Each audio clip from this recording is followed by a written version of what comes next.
Hi, good morning.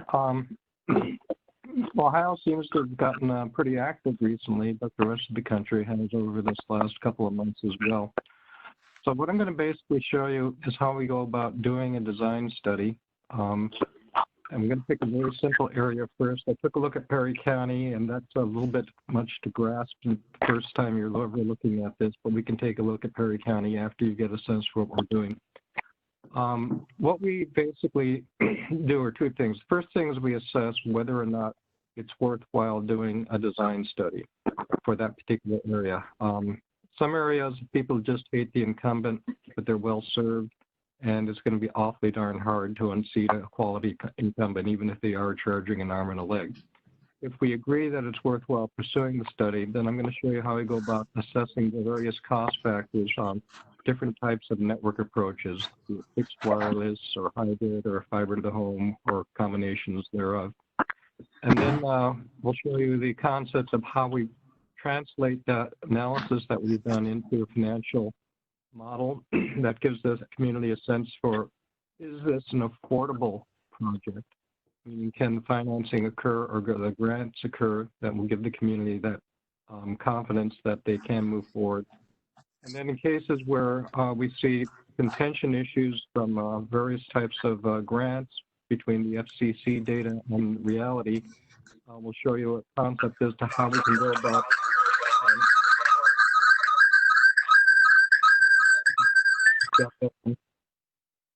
how we would go about circumventing or challenging the FCC data, which I'm sure most of you know is already a problem throughout the country. So we're going to start off by selecting an area, and there are many different ways we can take a look at an area. I'm going to do the simplest one. I'm just going to type it in. So this is Montgomery Township, Minnesota, which is where I live, which is an extremely underserved area. So we end up with a basic look-see at what the area looks like in terms of population, area, households, other aspects like that. And the first thing we want to do from that is take a look at the current state of broadband within that community. So what you're looking at is what we call a competitive analysis. And there's a lot of things here, and we'll go through them a piece at a time. But the first thing that you'll notice is that the shape of the township is square in this case, and you'll see there's different colors there. The green areas are going to be RDOF compliant, meaning that they're potential targets for FCC RDOF funding. The beige areas are not eligible for RDOF. The other thing that we can see is that we have the various ISPs that have reported to the FCC what areas they cover and the performance that they claim to the FCC that they have in those areas. Now, if you've been in broadband arena for any period of time, you know that everybody thinks the FCC data is wrong, but it's kind of hard to know how wrong it is. So one of the other things that we have is speed test data, which is collected from MLab, which is a nonprofit organization. And what they do, when you type speed test into Google, the first thing that you're going to come up with is an MLab speed test. And this shows the actual ISPs within the area and what their actual performance is. So one of the first things we do is we compare this data set with the FCC data set. And a couple of things that we notice right away, for example, is Jaguar Communications is providing excellent quality services in this area, and they haven't bothered to report that to the FCC. They're not in the FCC data set. Second thing that we note is LTD broadband and radio link internet are not present in the speed test data. And this becomes very important because radio link internet claims they cover the entire area with a symmetrical 300 megabyte fixed wireless service, which is a bunch of hooey in the technology sense, but a ISP such as Radio Link Internet can knock out an entire area from consideration from either USDA Reconnect or FCC funding. So these are kind of the things that we're seeing here on the first glance. And then some of the other things that we can see here are these little dots here. These are previous deployments that were paid for by the FCC, in this case under the CAF2 program. So this dot here is an address that received money, not the address, but Frontier Communications received money to deploy a 10 meg down, 1 up in 2015.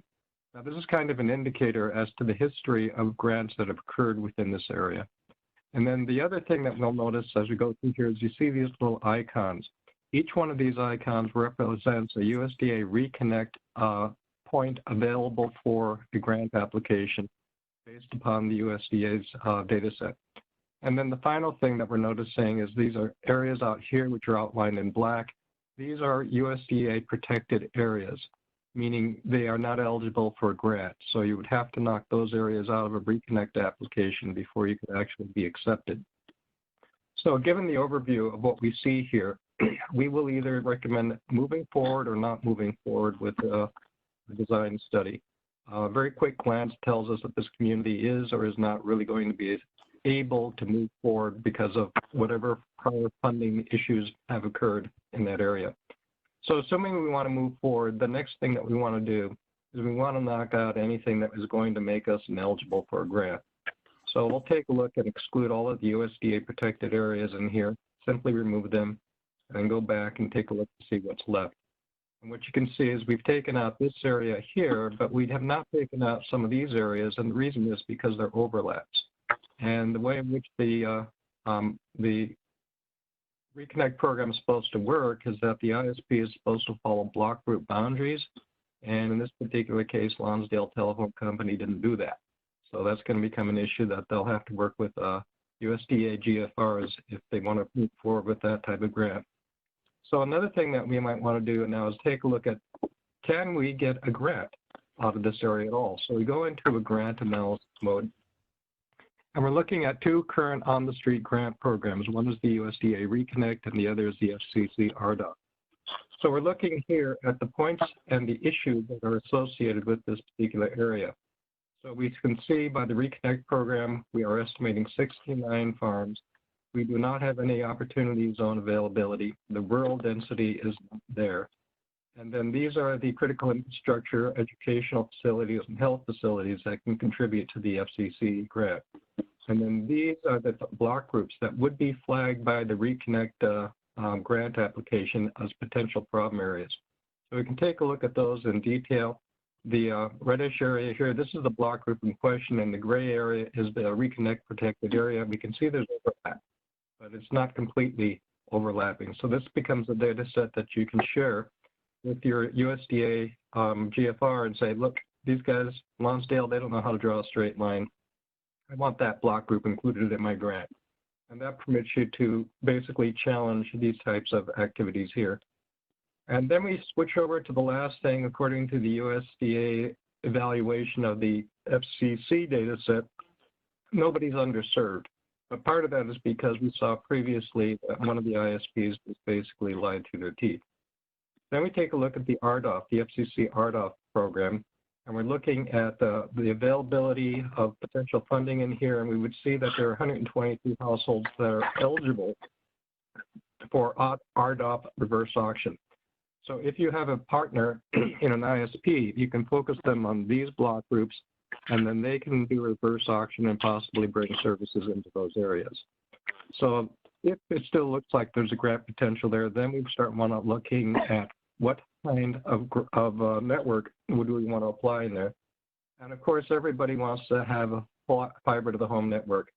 So this is our network evaluation page, and what we're going to basically set this up for is 100% fiber to the home, and just get a sense for how much that costs. Now, when we go into a specific study area, we have to figure out some cost numbers, what the actual cost per mile of the fiber is, the aerial trenched board, what the percentages are. We've got some presets for various types of RF equipment. At this time, it's currently preset to Mimosa or Ubiquity, but we can change that if there's a preference. For example, we've been doing a large number of tribal areas. They have access to 2.5 spectrum licensing for free. So we would change the RF parameters to match that type of frequency and power. And then we have, down here, we have some networking equipment costs. This is currently preset to Calyx networking equipment, but we can switch that to AdTrans, Cisco, whoever happens to want to have their equipment in that area. So assuming all these numbers are correct, and these are national averages, but not specific to a particular area at this time, we go off and we start trying to figure out how much would a fiber to the home network cost. So what you're seeing now is the areas in red are not of interest because nobody lives there. So we're not going to run fiber there. The areas in green are where we're going to have passings by the households in that area. And what we see up here is that the fiber passings with that model is going to be about $2.3 million. We're going to have about 140 network access point boards, which is another $420,000. And we're going to need 5 fiber distribution hub cabinets for about $300,000. And if everybody subscribes, then we're going to put in about $350,000 worth of CPEs. So this translates to about a $4 million project. A lot of people go into sticker shock at that point. So they say, well, can I do it cheaper? So what we do then is we cut back on the amount of fiber that we're going to put in the study. And we have some rules about how we go about doing that. And we rerun the analysis and say not everybody's getting fiber. Only people who are close to each other are going to get fiber. So we rerun the design, and now the areas in green are going to get fiber, and that's basically downtown area called Montgomery City. And we can adjust things here, like you might want to turn that into fiber or turn it back into fixed wireless, so we can adjust this as we go. But the thing to notice is our fiber costs have dropped by about $2 million. So this project just got a lot cheaper, but we still have to cover these households in these areas out here where there is no fiber. So we put an overlay on top of that of a fixed wireless solution. And the system is basically telling us the ideal location for, in this case, we've defaulted it to 80-foot telephone poles using either Mimosa or Ubiquity equipment. And this is the ideal location for those towers. It may not be the right location, but it's the ideal. And then we have to take a look at how far the RF propagation is going to be for a 25 down, 3 up solution, given the terrain and the ground clutter. And what we see is that of the 254 households that we could not cover by fiber, we can, with this initial solution, we can cover about 208 of them.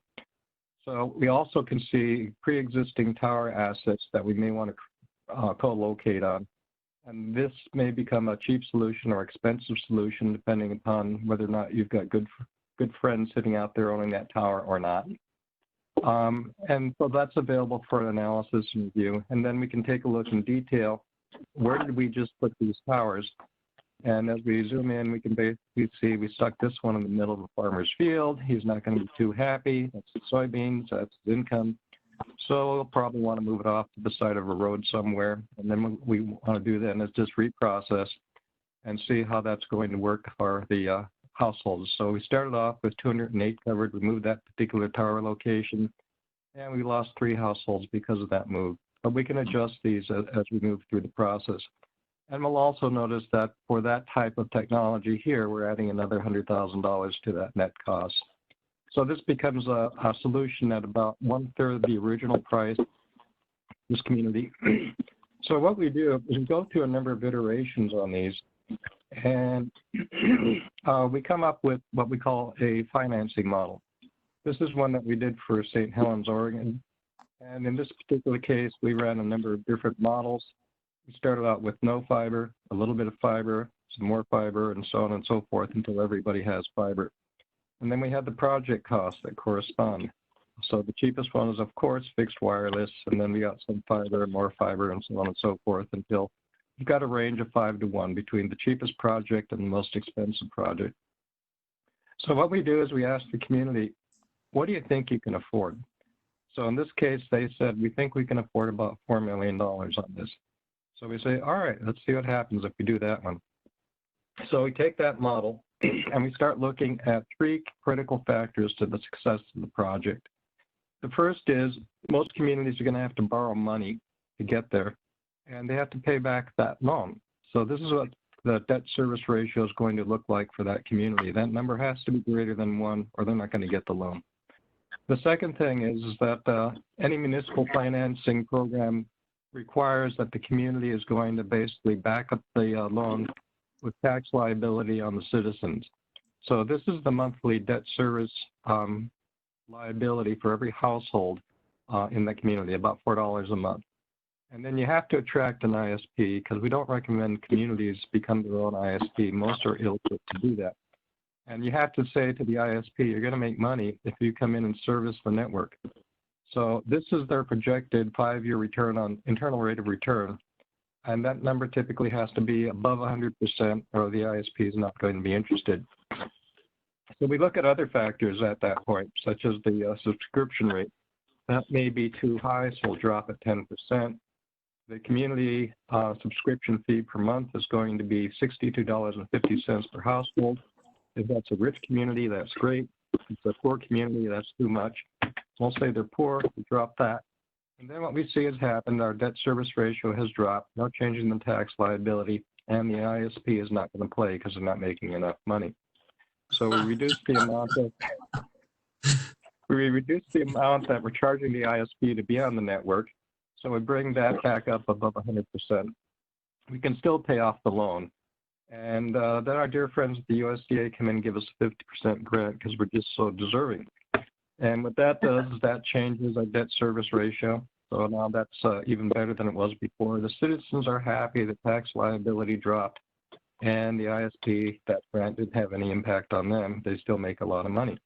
So we try to iterate through a number of these solutions until you can make the lender happy, the citizen's not going to go into a tax revolt, and the ISP is going to make enough money. There's a lot of variations on the spreadsheet that we adjust as time proceeds, and we give the community some sort of guidance as to what kind of trade-offs they can make. If it's a green, it's a good trade-off. If it's a red, it's a bad trade-off. And usually what we do is we sort of do two presentations. The first one's to the community so they can get a sense on this. And the second one's to the bean counters where we argue about the details. So at the end of the day, that's what we do in terms of our design studies.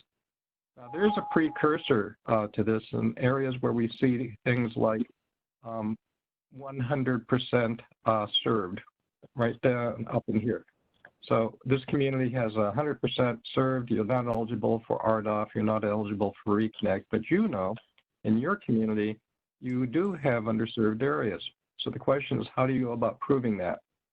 So what we have is a separate program that we do, which is basically a crowdsource mapping system. So we basically ask the residents of the community to run a speed test, and they do. And when they do, they start creating a map. And this is a map of, I'll let you know in a moment. Oh, this is a map that we're doing right now for an area in Minnesota called St. Louis County. This has been active for about 3 weeks. You can see that they've had about 6,000 tests that have occurred there, and they're going to strive to get about 7,000 or 8,000 in there or more. And these are the actual speed test results that have occurred.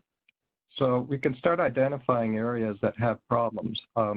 Black means there's no reported service there. Red means it's under 10 meg per second. Yellow means it's under 25, and the lucky folks with green, they're basically running above 25 meg per second.